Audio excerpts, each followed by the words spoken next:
Hi everyone! Welcome back to my channel and welcome to my window seat. I love this window seat. I'm working on getting it to be more functional so I can sleep on here when my mom visits. So I want to share with you my favorite series, one of my favorite series to listen to, and it is the Selection series by Ayre. Oh my gosh, I own the print book of the first book of this series, which is called The Selection. And then I was bored one day and decided, you know, I'm gonna go and listen to an audiobook. And I used the app called Libby, which is through the public library.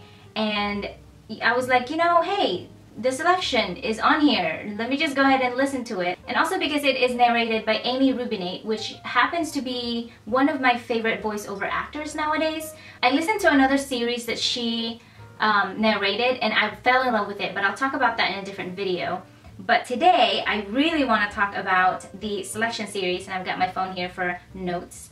I wasn't sure what to expect about this series because I was like, oh, okay, so she's going to a palace to get married, but there's like 34 or 35 other girls to choose from. I love the first meeting of America and Prince Maxen. America is so normal and she's not the kind of girl that would try to win a prince. And so the first night she was there, she was feeling very, very claustrophobic and she wanted to run away, or at the very least go out into the gardens to get some fresh air. And, you know, the guards won't let her because safety purposes, I guess. And that's when she met Prince Maxen for the first time, and it was so funny at some points because she really did not care that he's a prince. And also Maxen seemed very normal for a prince. I think the ending of the first book actually had a little bit of a surprise, which was America finding that something or someone that she left back home somehow ended up in the palace, which was The second book is about the elite, which is the final 6 of the selection process. You know, even though she didn't want to be there in the first place, her heart is changing just a little bit.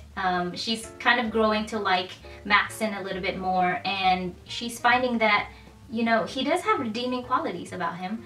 And then one thing that I remember from this second book is the emotions that was portrayed in the book. It was so sad at one point because someone was accused of treason. In the second book, there's a lot of things that happen, a lot more kind of like action kind of bits.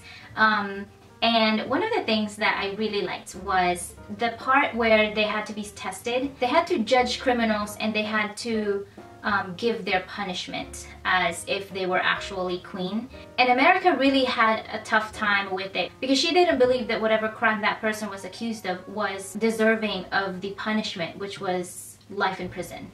And the way that she handled it was so incredible and so noble that I just couldn't even imagine how she came up with that idea and how the author even came up with such an amazing idea for someone like her to do in a very difficult situation like that. Towards the end of the book, there was a giant scene of chaos, and that was so intense. There was a point where the guards bowed to America and told her that the king has been waiting for her.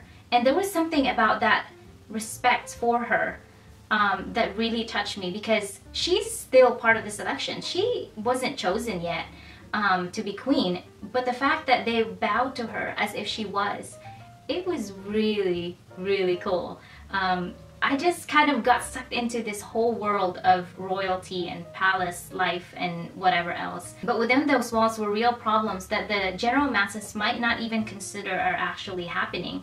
So that was really, really interesting. The third book is called TheOne, and it's basically the book where America would choose between 2 people. Towards the end of it, it was almost as if the choice was taken away from her. And it was definitely sad the way that the climax at the end happened. When the choice was taken away from her, she realized just exactly what she wanted.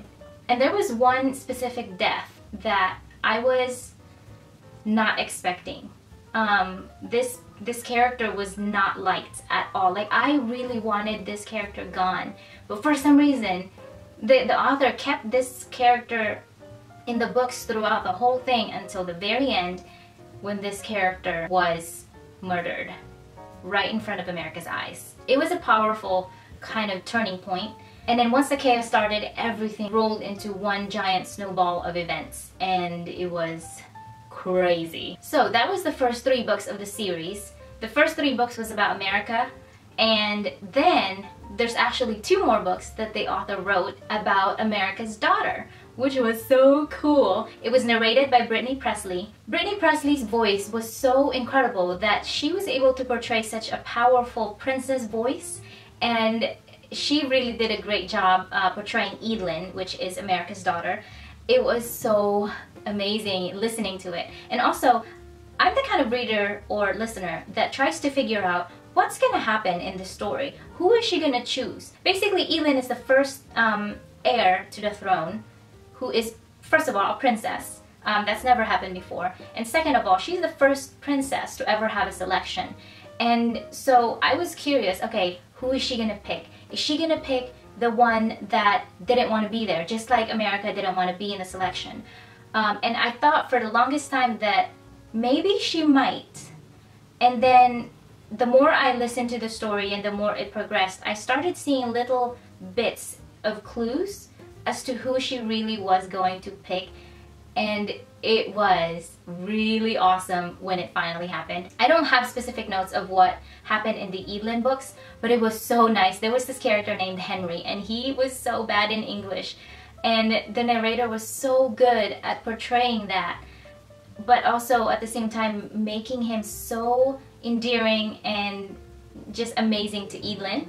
And it was really cool. I loved Edelen's youth and inexperience being portrayed in the books, but at the same time she had the power and the determination to be a good queen. I just loved the Edelen story as well because it gave me the same book drunk feeling that America's books gave to me when Amy Rubinate was the one that narrating the story. So I really would recommend this series if you're looking for a new series to listen to in audiobooks. It's so good that it made me want to live in a palace and, you know, experience whatever they're experiencing. Not as queen, but just someone, maybe like a confidant or like their friend or whatever it is. It was really nice to see into that kind of world that I don't really usually read into or listen to, but it really brought me into a different kind of reality that, you know, what good books should do. So I really recommend this series. If you haven't read it or listened to it, please do. And let me know in the comments if you have read it and what you thought about it and how you liked the story. So I'm sorry if this video is kind of long, but I really just wanted to tell you about how amazing this series is. And if you liked it, please give it a thumbs up. I will see you in my next video. Bye!